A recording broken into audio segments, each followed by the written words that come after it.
ଆଚ୍ଛା, ଗୋଟେ ଗପ ଆଜି ଶୁଣିବା। ସେ ଗପର ବିଷୟ ହେଉଛି କାଉପର। ଭଲ ଭାବରେ ଶୁଣିବ, କାହିଁକିନା ମୁଁ ଶେଷକୁ ଗୋଟେ ପ୍ରଶ୍ନ ପଚାରିବି, ବୁଝିଲ? ଆଚ୍ଛା ଶୁଣ। ଗୋଟେ ଲୋକଟେ ଥିଲା, ତା ନାଁ ଥିଲା ଗୋପାଳିଆ। ଗୋପାଳିଆ କ'ଣ କରେ ନା, ତାର ସବୁ ଜନ୍ମଦିନରେ ଗୋଟେ ଲେଖାଏଁ କାଉପର ମାଗେ। କାହିଁକି ମାଗେ, କ'ଣ ପାଇଁ ମାଗେ, କେହି ଜାଣନ୍ତିନି। ତାର ଯେଉଁ ଜନ୍ମଦିନରେ କାଉପର ଆସେ ନା, ସିଏ ପୁରା କାନ୍ଦିବାକୁ ଲାଗେ। ତାପରେ ଜମା କିଛି ଖାଏନି। ଯେମିତି ତମର କିଛି ହଜିଗଲେ ତମେ ଯେମିତି କାନ୍ଦ ଜିଦି କର, ସେମିତି।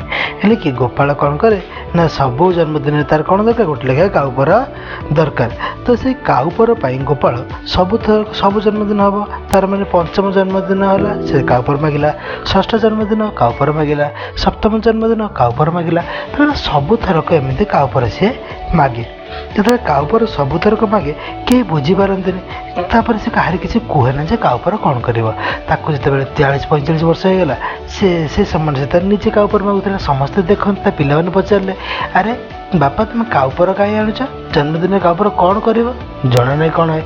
ତାପରେ ସେଠୁ ସେ ତାର ରାତିରେ ଉଠିକି ଯାଏ, ତାର କୁଆଡ଼େ କ'ଣ କାଉପର ରଖିକି ଆସେ, କେହି ଜାଣନ୍ତି ନାହିଁ। ଏମିତି ଚାଲିଲା। ଚାଲୁ ଚାଲୁ ତାକୁ ବୁଢ଼ା ହେଇଗଲା। ବୁଢ଼ା ହେଇକି ତାକୁ ହେଇଯାଇଛି କେତେ ବର୍ଷ, ପାଖାପାଖି ହେଇଯାଇଛି ତାକୁ ଆମର 90-95 ବର୍ଷ ହେଇଯାଇଛି। ମେଡ଼ିକାଲର ବେଡ଼୍ରେ ପଡ଼ିଛି। ମେଡ଼ିକାଲର ବେଡ଼୍ରେ ପଡ଼ୁ ପଡ଼ୁ ତାକୁ କ'ଣ ହେଲା ନା, ଜଣେ କହିଲା, ଆରେ ଆଜି ତ ଆଙ୍କ ଜନ୍ମଦିନ। ହେଲେ କି ସେଠୁ ମେଡ଼ିକାଲ ବେଡ଼୍ରେ ସେ ତାର ଜିଦି ଆରମ୍ଭ କଲା। ତାଙ୍କ ଘର ଲୋକ ସମସ୍ତେ ଯିଏ କହିଲା ତାକୁ ଅନେଇଛନ୍ତି। ତୁ କାହିଁକି କହୁଥିଲୁ ତା ଜନ୍ମଦିନ ବୋଲିକି? ଏଇକ୍ଷଣା ସେ କହିବ କାଉପର କଥା। ସେଠୁ ବୁଢ଼ା କହିଲା, ମୋତେ କାଉପର ଦରକାର। ସେଠୁ ସେ କ'ଣ କଲା ନା, କହିଲେ ମୋତେ କାଉପର ଦରକାର। ସେ କାଉପର ଦିଅ, କାଉପର ଦିଅ, କାଉପର ଦିଅ। ହଉ ଠିକ୍ ଅଛି। ସେଠୁ ବହୁତ କଷ୍ଟ କରି ଗୋଟେ କାଉପର ଖୋଜିକି ଆଣିକି ତାକୁ ଦେଲେ। ସେଠୁ ଯେତେବେଳେ ଦେଇଛନ୍ତି, ସେ କ'ଣ କଲେ ନା, କାଉପରକୁ ମାଗିଲା ପରେ ସେଠୁ ଧରିଲା। ସେ କାଉପରକୁ ଯେଉଁ ମାଗିଥିଲା, ଯେଉଁ କାଉପର ତାକୁ ଧରିଲା। ଧରି ସାରିଲା ପରେ ଅପେକ୍ଷା କଲେ ସମସ୍ତେ ଯେ କାଉପର ନେଇକି ସେ କ'ଣ କରୁଛି।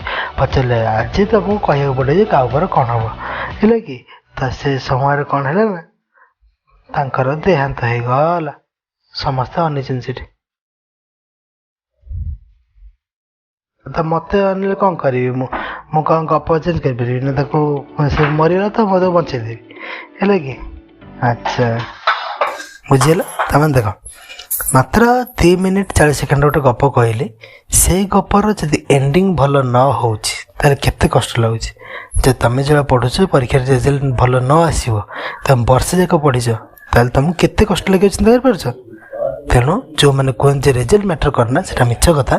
ରେଜଲ୍ଟ ବି ଦରକାର ହୁଏ। Okay, thank you. କାଲି ପୁଣି ଗୋଟେ ଗପ ଶୁଣିବା।